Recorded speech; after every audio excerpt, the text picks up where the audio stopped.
Today we're stepping inside the eclectic and layered home of interior designer and artist Jenny Miller. Her California home is a hub for creativity, featuring her own art and other meaningful pieces in each room, plus a bright studio where her nature-inspired art comes to life. After moving from Chicago to Los Angeles, Jenny found this 1920s Spanish-style gem with original tile and details that serve as the backdrop to Jenny's collections of art, ceramics, and textiles throughout her home. From serene wallpapered bedrooms to a cozy living room made for gathering, her soulful home is a true retreat for herself and for the friends and family she welcomes inside. The thing that gives the home soul is the people that live in it. It's the gatherings that happen. It's the moments of celebration. It's the moments of dealing with grief. It's just simply breathing in a space. To watch Jenny's full episode ad-free, scan the QR code on screen or click join below. You're watching Homeworthy, where we believe every home has a story. I'm Allison Kenworthy, the founder of Homeworthy, and we take you inside the world's most beautifully decorated homes and introduce you to the brilliant people who live there. Hi Homeworthy, I'm Liz Lang. Welcome to Grey Gardens. Click the join button below to access all of our latest episodes ad-free and watch extended cuts of this and other homes, opening the doors to new rooms and exclusive content featuring our beloved hosts. I can't wait to see, I'm so excited. And if you're looking to shop items inspired by this and other Homeworthy tastemakers, be sure to use the product links below or scan the QR code on screen to find fabulous furniture, coffee table books, and accessories that can transform your house into a home. Hi Homeworthy, I'm Jenny. Welcome to my home in Silver Lake. Let me show you around.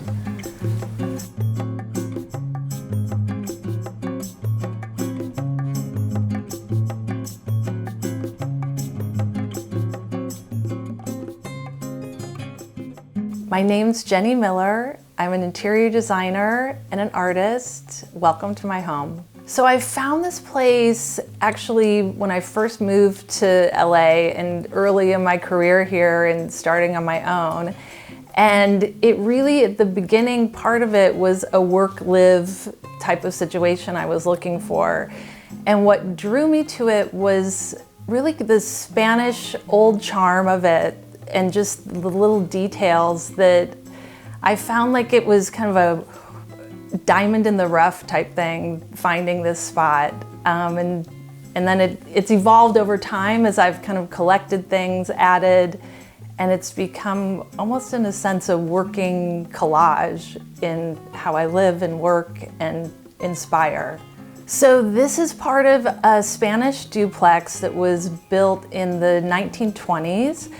And it has all, plaster walls, arches, old glass as part of the windows that open up, beams, and it's old tile details in the bathroom that all give it this character and history. I mean, I've really kept all this old charm as part of it, and that it's almost like grounding in a sense in how the old character is in these details, and I haven't touched it and kind of more embraced what's already here.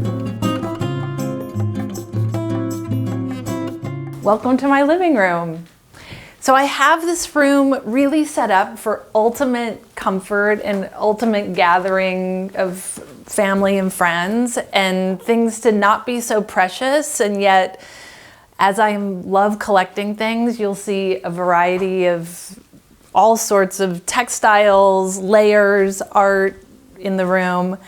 These here are the Miller House, my art collection. These are the originals that were inspired through the landscape around the home that are really taken from the shadows that I witness in this space that you'll see as we go along and capture more of the home. The piece here in the corner is an actual textile design from a vendor that I found in Lake Como.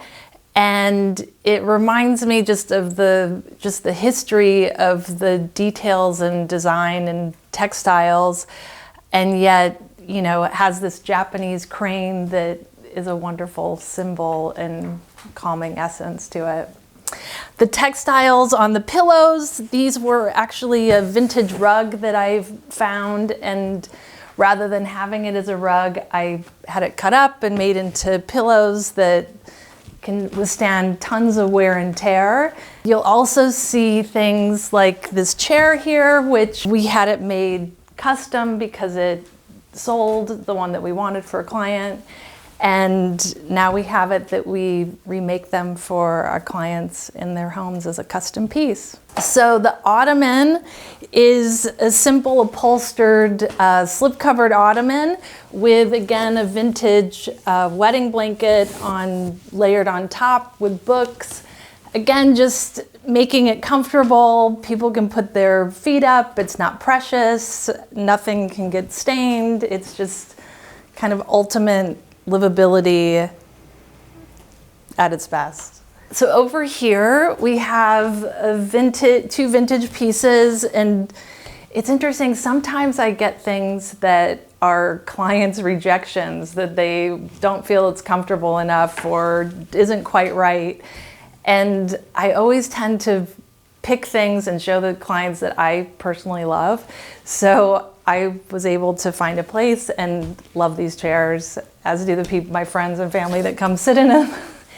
And then this is an art piece from an artist, Macy Cook Verland.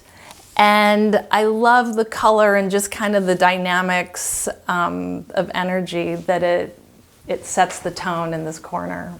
Then we have just kind of, again, a whole collection of little items and special things that I found. This piece here was actually, I found in a shop in London, and it's these porcelain pieces that forms a heart. It came from this shop called Connolly in London that I love. It's a clothing line and leather goods, but they have some beautiful artists that they feature from time to time. My method to styling a bookshelf, it really is taking the objects as shapes and kind of balancing out, you know, objects and then blocks of things, and using the books to set the stage of being almost like a pedestal for the art, yet the books also have definite meaning of what I have on here.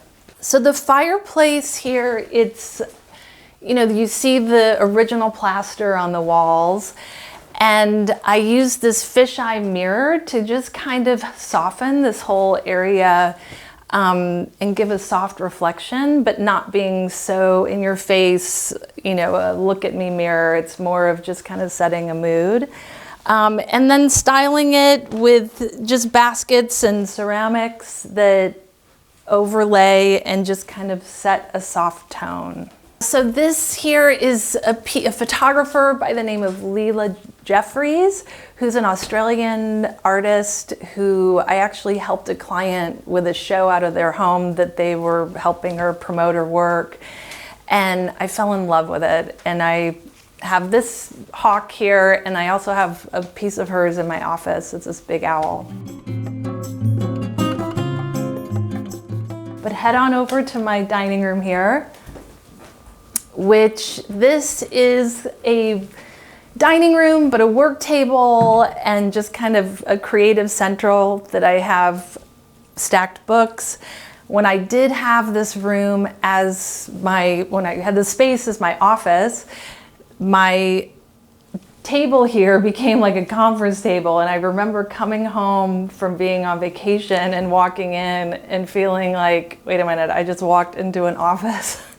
And that was my key point, that I was like, wait, I gotta move my office out of the house and make this a whole new experience here. So it's kind of this calm, contemplative dining room that can be multifunctional. I have here the lampshade that we're featuring for Miller House. That's the textiles that we're custom doing and making available on the website. And my collection of different ceramics that kind of have this Japanese painterly tone to it that I found on travels. It's actually from a store in Michigan called Maisette, who I love. She collects these things and sells them, and I love her product. So this piece here is just this enlarged pheasant wing photograph. And then these pieces here I actually did years ago that a friend had like gifted me all these feathers, and I was like, she's like, you'll figure out what to do with them. And so I made these mandala pieces that I actually, years ago, had an art show that I had a whole wall, a collage of them, and these are the two that are left over from that. The lights are this industrial hand-blown glass on ropes that really bring in the shadows and soft tones in this room nicely and kind of accentuate the plaster. The table is a white oak, just a timber table that I've had for years. And then the chairs here are the Mies Bernot chairs that kind of are a hark back to my first job in Chicago, that the two principals were diehard Mies van der Rohe fans. And so this is kind of like an homage to my beginnings of my career to have these at the dining table. So this art piece is a photography piece that's actually printed on rice paper by an artist, Christina Kramer, who is local here in Los Angeles and doesn't live far from here. And I had specified something for a client that they ended up purchasing one of her photographs, and I really honestly wanted one for myself. And then I had this guy show up at my framers, and he said, I'm selling this for her. And I was like, wait a minute, I think I might need to buy this. So here it is, and it's been a wonderful anchor in the room. I really love doing large scale art in rooms. I think it gives it a whole new definition and identity when you just kind of lean into it and not have fear around it. The rug is from Rush House, and I love these rugs because they can wear and tear. You can spill anything on them, and yet they still just give this wonderful texture to the space. And they also can size to anything. They're sold in 12 by 12, and you can add on or subtract if you need to. And this here is just a vintage chair with a vintage textile on it that again just kind of plays up the layering effect of all the textures. So here's my kitchen, and I have a lot of layered elements continuing in here. One thing I love for my clients and as well for myself are cafe curtains, that they give you the privacy, but you still can see out, and they just kind of, when done in a sheer, it kind of diffuses the light nicely. I also have these kind of funky insects that are these vintage insect prints that I actually found while shopping with a client, and she thought I was crazy wanting spiders and scorpions. But I fell in love with them. I'm like, I'm getting them for myself. Since you don't like them, I'll take them. So I have the Rush House rug with the vintage rug on top, and then a little vintage stool with a cushion on top that's the Miller House print on it. And then this again is my own art that's just kind of, you know, variety of things, an abstract, again, a piece from the feather collection that all kind of just layers together and somehow works. It's a vintage ceramic piece that got made into lighting, and I just thought it was funky and kind of a fun element to pull in here. I didn't remodel it. I kept it, I mean, this place is really kind of a layered, collected but keeping things all as is, just working with paint and playing up with my own art and items. Now let me show you my studio. So in here I have kind of this cozy nook carved out that's really this creative hub.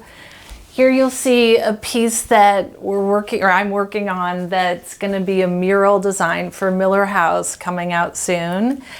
All these things I have kind of things from nature, things I find that I save, that I, collect, that I find along my trails. A lot of these shells I'll find when I'm up in Santa Barbara working after work if I go to the beach, just to kind of reset before I head on the road. Over here you'll see kind of some of my pieces that, from those shells I'll collect things and scribble down in watercolor, the sand dollars, and then as well I'll just keep things that are from my artists that I admire, and just kind of to have set for inspiration of where I want to go next. I have an undergraduate degree in painting and art history, and then I went back to school for interior design. So this art is really kind of something that's been with me for a long time. But it was interesting when I was determining what to do as far as career-wise. Being an artist solo in a studio just felt a little isolating. I love being around people. I love creating space. And so doing interior design was a way that I could kind of blend my creativity out in the world, in touch with people. I was in Chicago before and worked there for a number of years, and then moved out here really seeking a more creative lifestyle, indoor-outdoor living, and this neighborhood in Silver Lake has really kind of welcomed me and been a wonderful community to be a part of. I mean, as a young child, I was making up doll houses and homes out of my closet for my dolls and whatnot. So it was something that I was constantly drawn to.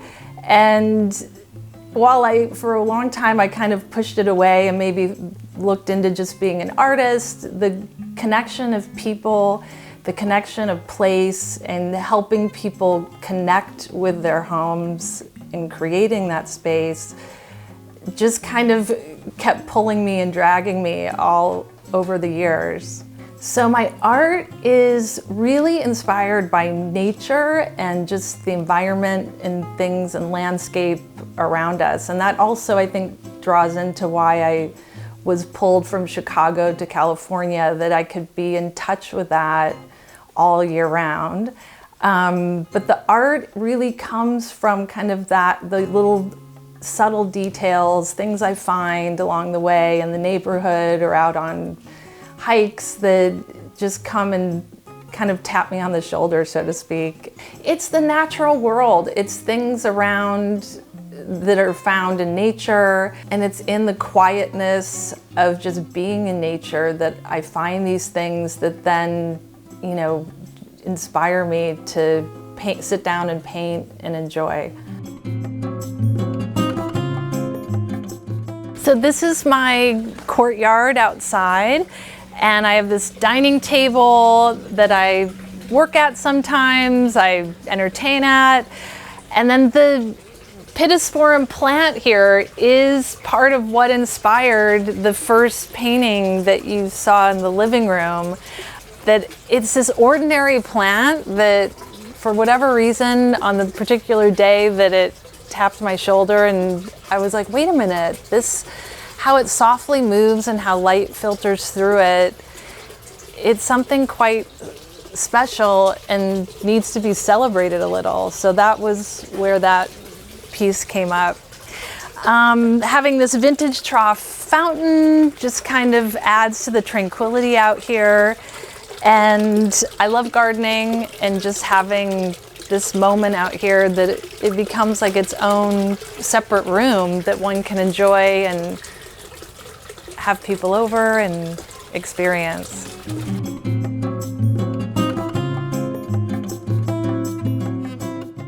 So here's my vestibule that I've treated as a little art gallery, so to speak. I mean, the piece up above here is a piece that originally was painted that then turned into wallpaper that you'll soon see in my bedroom. But it's just photography, little personal things. I went for it and painted everything in this area kind of this soft rosy tone to just give it a little sense of mood and a little containment for these pieces here. I mean, for gallery, it's really just starting with a collection of a variety of pieces to display. It doesn't have to match. It doesn't have to have a theme. It's just kind of a collection of items that you like and, you know, moves you, so to speak. So it's really just, you know, organizing things on the walls so they stack, and usually kind of the bigger ones will be in your viewpoint and then smaller ones scattered around. This space is kind of my own gallery showroom, so to speak, for my work. But how you frame something can set the tone of what it looks like and how it feels. In these instances, we floated them with little pins just to make it, you know, feel very home crafted, so to speak, and authentic to what they are, being a feather and a wing of a butterfly. So this is my bedroom, and you'll see here the wallpaper for Miller House, which is our vines pattern in salt, I believe. And it's from the pattern or the art piece in the hallway that translated to the pattern here on the walls. I layered it with these inlaid chests and then the Japanese flower art.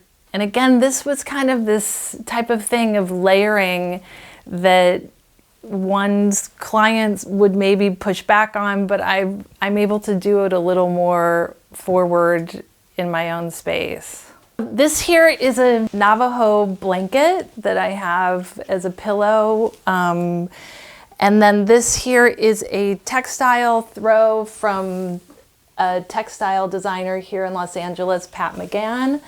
But it's really taking the soft wash linens, the blankets from Parachute, and just kind of making it comfortable, cozy, soft, and inviting. The art over here, which is my abstract art collection, that's going to be coming out and available to be bought by print, a limited edition print. And these here are those in the original form that kind of softly touch in with the color tones and pick up this wheat colored linen on the drapery. I mean, my home style is really eclectic. I mean, it's something that, you know, has evolved and changed, I mean, over time, and it's constantly changing and shaping itself. In some ways, you know, the objects almost speak to me in what needs to come into the home. Vintage textiles, textures, I mean, new things too, but it's really a combination of collected items over time. Things almost like speak to me, that it just becomes something that's like, oh wait, this is how it's crafted, where it comes from, whether it's a historical piece, whether it's from an artisan that's crafting it currently. And it's also, you know, that human connection of who the maker is that also drives a lot of that. I mean, I will say that my home has become kind of a artisan lab, so to speak, that it allows me to layer, to play with pattern on pattern, some trim details that I maybe wouldn't have done or taken to a client right away, that now after testing it on myself or in this space, that it suddenly is like, wait, this is really good. So let's go for it. And I can hands-on tell clients, wait, I've done this for myself, and somehow it gives them a little more comfort in taking a little more of a risk. So I'm going to take you into my guest bedroom.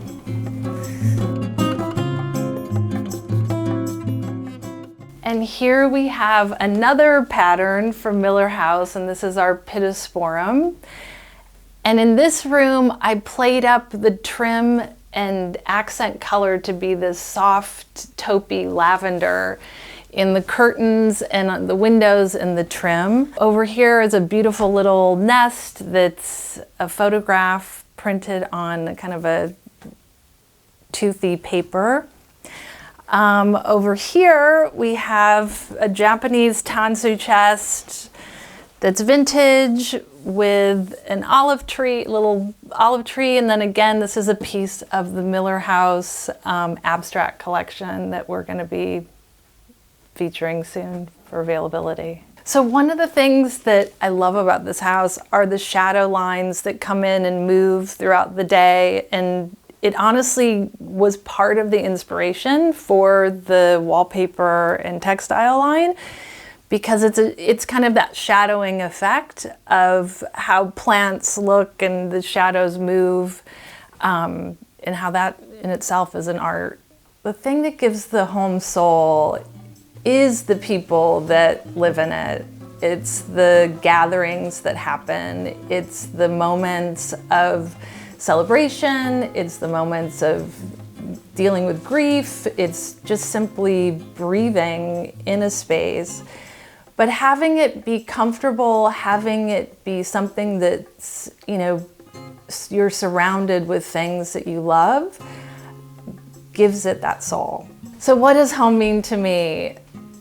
It's really a special place, and I really think of it as something quite sacred in a sense of having it be a place to rest, to restore, to renew creativity, and just be that space that we can be safe in. Thanks so much for coming by Homeworthy and letting me show you my space. I've got to get back to work. I'm working on another project, renovating a home for myself in Malibu that I hope to show you soon. Bye-bye. Thanks for watching. Be sure to go to homeworthy.com for exclusive content, shopping guides, and so much more.